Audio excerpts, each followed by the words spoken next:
So I'm Fernandez. I'm an associate professor of math here. I'm also the faculty director of the Fernandez Learning and Teaching Center. Can you all hear me fine? Okay, great. Then I'll skip the microphone. So first of all, thank you for being here. Hopefully you're enjoying the weather. It wasn't always this nice. We had some rain, and we had some cold, and then we had an 80-degree weather not too long ago, so weather day. So it's a nice day today at this point.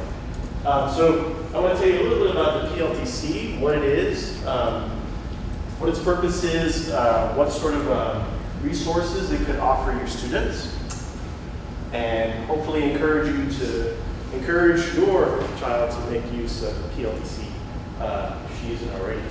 So very briefly, I'm going to give you the history and the mission of the center, the various programs and activities that we offer students and faculty, and then also a few tips on how your student can make the best use of the PLTC. So a little bit of history.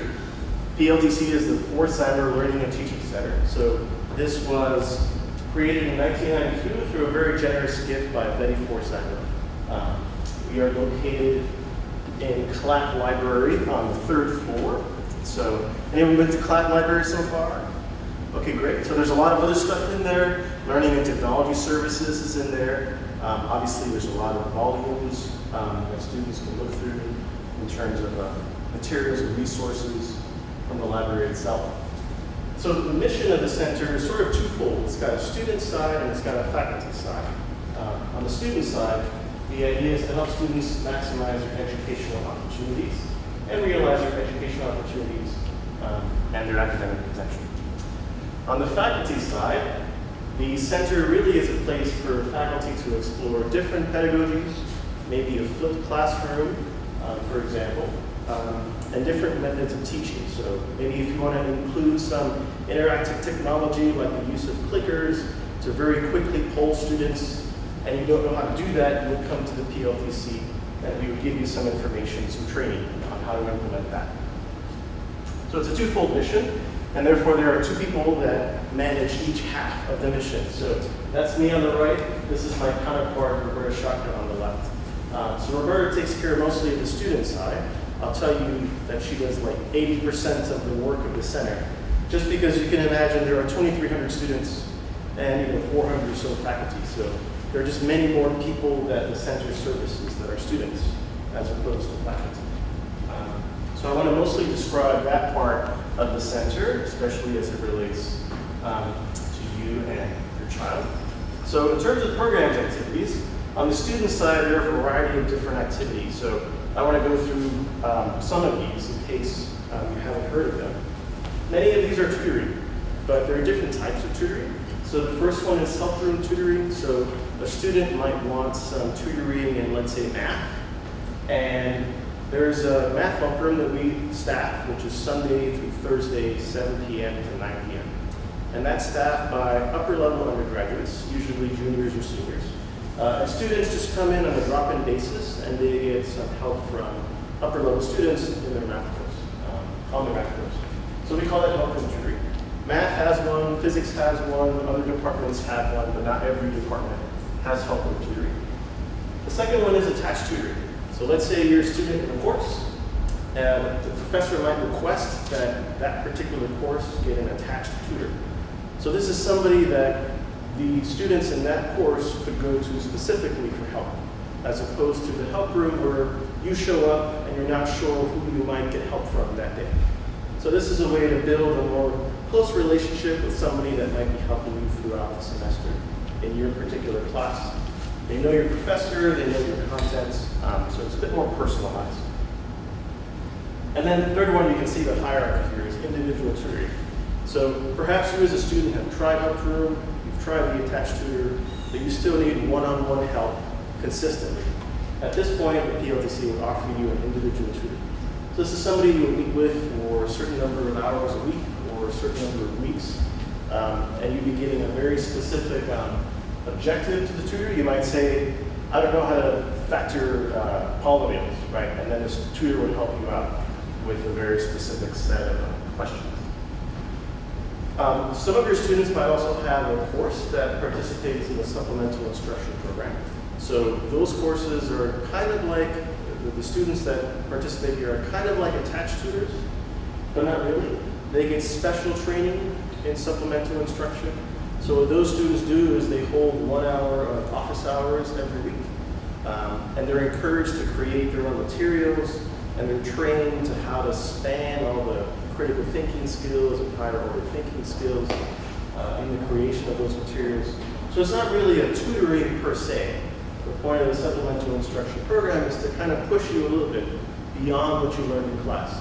But of course, if you have some questions about what you learned in class, the SI leader can answer that.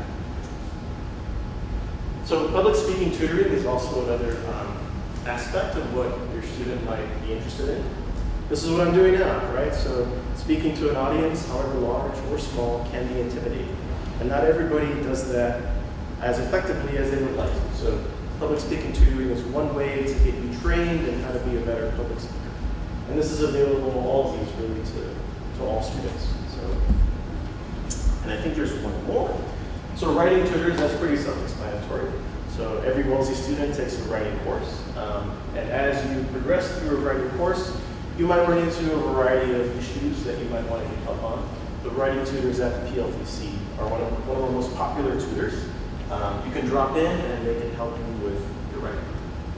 So any questions about any of these so far?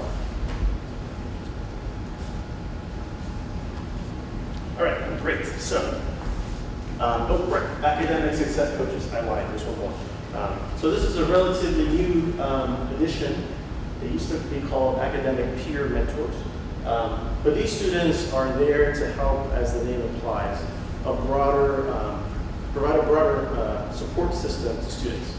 So if you're thinking about maybe doing an internship, or if you want to study abroad, or things that are related to academics, but not necessarily question number 4 on my homework in my Calculus 1 class, the academic success coaches are there for that purpose, right? So they provide a broader, almost mentoring to students. Okay, great. So this is one of the tutoring structures, and the supplemental instruction are the core of what the PLTC offers students. But all of it would not function if the students in those roles themselves would not, participate. So it's a really nice dynamic. You have a student being helped by another student who is generally, further along in their academic career. So it's a really good chance for mentoring, right? So there are a variety of activities that the PLTC supports that actually augment students' own learning rather than just tutoring.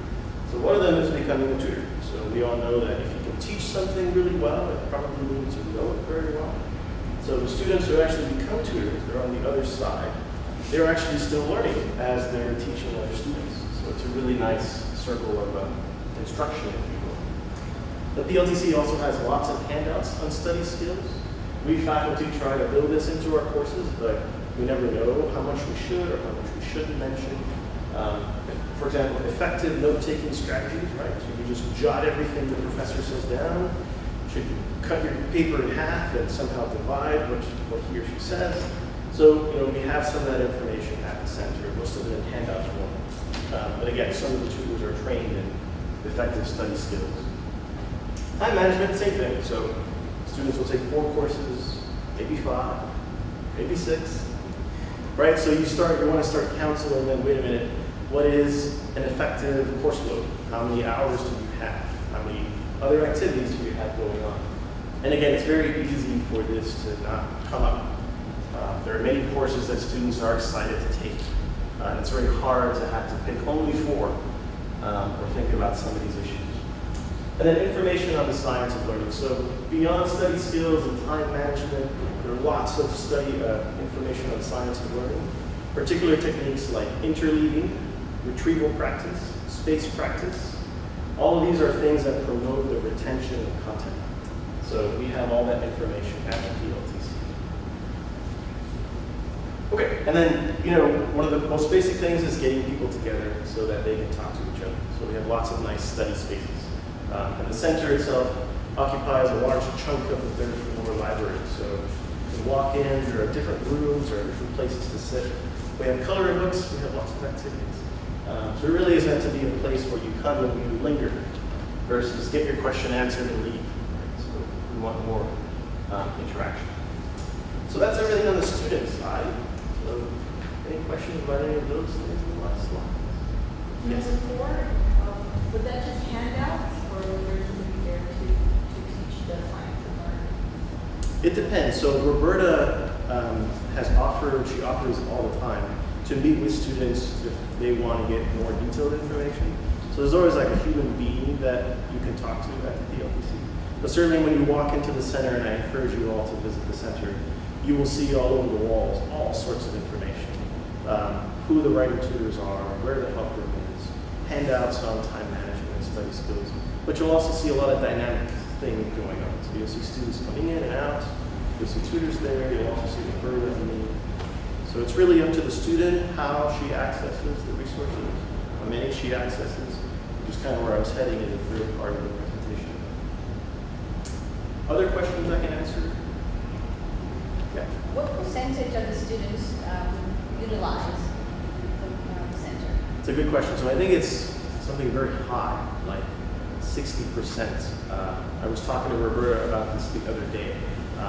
I think that number is at some point in their career at the college. So you can imagine, because students have to take a writing course, that the writing tutors would certainly build a chunk of that 60%.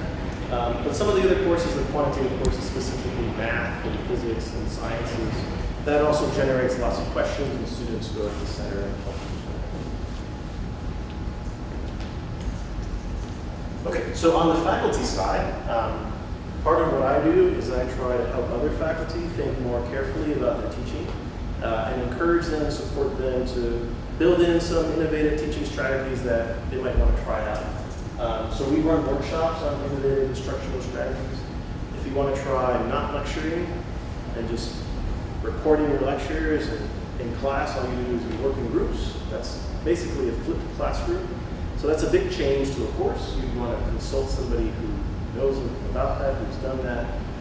So we might have a workshop on a flipped classroom, and then we might train faculty on doing that, encourage them to try it out, put up some resources online. So that's one core job of my side of the center. And then orientation for new faculty. So every year we have new faculty. Some faculty are here for a year or teaching one course. Some faculty are hired for 3-year terms. Some faculty are tenure track, so presumably they'll be here for longer. So we have a variety of different places faculty come in at. And then we have a variety of different needs from that population. So part of the other thing that I do is I train them when they come in on just the basic things of the college. How many courses do we teach? What are the expectations for how much work a student should be given per week? And then other things like here are some cool strategies you might want to try. Here's some best practices for teaching and learning. And then at the very sort of end of the academic year, usually in April, we have a Fernandez lecture. So we will invite an external speaker that is well recognized for being a good teacher or having done research on teaching or science and learning. And they'll come to campus. This usually draws a large audience of faculty and some students. And then they'll just talk to us about, hey, I've done this research or I've done this thing. You all should think about trying it out. So we call that the Fernandez lecture. So that's an endowed lecture named after the benefactor. And then the fourth one is a similar funding mechanism. This is from the NW Mellon Foundation. It's the evidence-based teaching grant.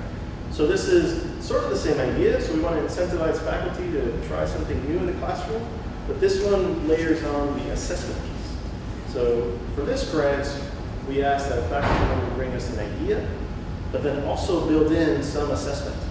So before you try out this thing, think very carefully about how you'll know that it works, right? So that's the assessment part. And then if you package that together, you make a convincing proposal, you might get some funding to try that out. And the nice thing is at the end of it, you can say, hey, it worked, or it didn't, and here's why. Because that's part of the requirement for the grant. So hence the sort of evidence-based teaching nature of the funding. And then scaling out to a larger pot of funding. So we recently were awarded a $1 million five-year grant from the Howard Hughes Medical Institute. And this is really for the sciences to promote inclusive excellence.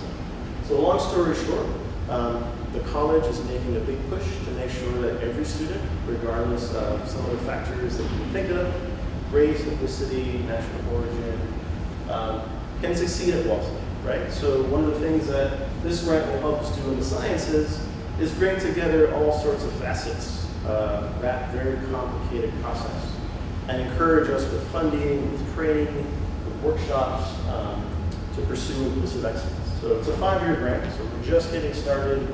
Actually this year, last month, we had our big meeting of overviewing what all the different parts of the grants are, so it's a very exciting time for that initiative. So any questions about those? Excuse me. Yes? Just the workshops on innovative instructional strategies, do those ever include students in the education programs? Are they involved in that? Yeah, so some workshops do. So the education program is a great example of something that is being expanded due to increased interest both from the student end and also from the faculty end. And it dovetails into the broader points of the grant funding for inclusive excellence and faculty just overall wanting to try out new things in the classroom. So students are slowly being incorporated into that. We have a student evaluation system, which you might have heard about, the SEQs.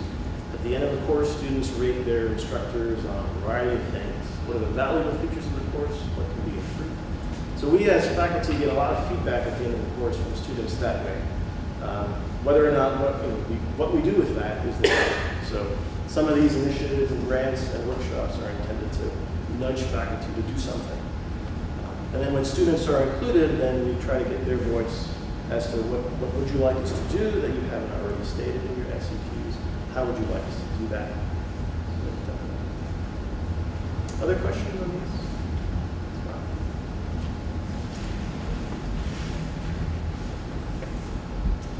Okay, so you can see that the two halves of the PLTC complement each other. So if a student comes in for help with writing, well, who's your writing instructor? And maybe if many students in your class are coming in with the same question, maybe you should talk to your writing instructor. Maybe we should involve them in a workshop on whatever the issue is. Vice versa, if you're a faculty coming in and you say, I just heard about this thing called clickers, and I'd like to try it out. Right? If you fumble it, that would not go well for your students. So we want to make sure to give you some support, maybe a learning community, so that you can implement that adequately. And then maybe through a grant or something, we want to find out, did it work? Right? So maybe the rest of us can do it, try it, be good for learning. So the two halves really complement each other. But none of this really works if students don't participate. So hence making the best use of the PLTC. So first of all, PLTC is a free resource. So whomever is paying the ginormous amounts of money it costs to come here, the PLTC services are included in that. So in that sense, it's free. So it doesn't cost anything additional. So all the tutoring, all of the workshops, all of the instruction, that is available. And I really push this point to students, and it would be great if you don't already, for you to push it to your children. Because it's sort of a misnomer that you only use these resources when you need them. But again, going back to the human elements, talking to a senior, even if you don't have a particular question about the course, is itself a learning experience. That person could be 3 years, 2 years, 1 year ahead of you. You can learn from that person, even if she teaches you nothing about calculus. You're going to her as a calculus tutor. So there are many benefits to going to the PLTC, aside from tutoring or some of the obvious things. So I really like to nudge students to make use of it. It's there, it's included, so to speak. It's open to all students, so not just those struggling academically. So again, hitting on that point where if you're struggling, sure, it makes sense, go to tutor. But what if you really, really like math? So you're not struggling, you're just really enjoying it. Chances are you're talking to your professors, but why not go to the math help room and talk to the math help tutors? You might say, hey, how did you become a tutor? I'm really interested in that. Could I become a tutor? Tell me about what process you went through. Do you like it? Do you not like it? So So again, that's another way to connect with people that doesn't have to be about tutoring. The services that we offer are ongoing, so they're not time limited. So this is another great reason to push your children to the PLTC. So if they start coming on day one when they're at the college, and they stop coming when they graduate, all of that time, all of that exposure to faculty, to Roberta, to tutors, to students, right, augments their education, right? Every other day that they do something else, right, is a different, perhaps sort of education, but certainly at the PLTC, the focus is learning and teaching, right? That's the point of the center. So as an ongoing process, it supports both of those complementary paths. And then receptive to feedback. So as a sort of service center, we rely on students to tell us, hey, this workshop was great. This workshop was not so great. Sometimes students teach us about new innovative teaching strategies that we don't know about. So as a source of feedback, participation on the student end is actually good. And a student might come to me and teach me something I don't know, and then I go off and I train 10 faculty members who each teach 30 students. So that one student had a 300 student impact. So the potential there is really large for involvement again by the students. Okay, and then as I've been pushing, this is really a people teaching is a very social endeavor. So this is a great way to meet other students, faculty, and staff. So maybe the student is not in your course, which is the most natural way to meet a student. Maybe the student is not in the same organization, like student board, another natural way. But everything here at the PLTC is focused on teaching and learning, right? So it's a very central core component of the academic experience here. So the discussions you have will at some point be grounded in that, which is very valuable. So any questions on this slide? Just want to check the time. Okay, great. So I want to leave enough time for questions. We have about 10 or 15 minutes or so. Here's the website. It's very easy to remember. Just add PLTC to the Wellesley website. Here's my email, and thank you. So can I answer any questions? Perhaps not even related to PLTC. Yeah. I remember when we came years ago for the tour, the student tour, and I believe it was in the PLTC, the one-on-one research, so the student is interested in pursuing research, there is someone there who could work with them throughout the semester. Right, so is this research with faculty maybe? I don't remember recently, but what types of, what types of services might be available and student ones, let's say the student wanted to do some research. Yeah, so it's a good question, and I'll zoom in out a little bit. Because of Roberta and I and the people we interface with, so the Library of Technology Services is also in flat on the first floor on the entrance. The writing program is at the end of the hall, the quantitative reasoning program. Because so many of us are so co-located, when you come to the PLTC, if you're looking for something that we don't directly offer, like one-on-one research, chances are we can go down the hall, right, and talk to somebody who does do that. Sometimes, me as a faculty member in math, if a student is interested in math research, I would know exactly who's doing what in my department and be able to, it might even be me, be able to send them that way. But if there's somebody else across campus or something, this as a clearinghouse, it's a very easy place to come and say, okay, let's go to the philosophy department, or let's call somebody in econ. So it's a nice way to mediate. Other questions I can answer for you?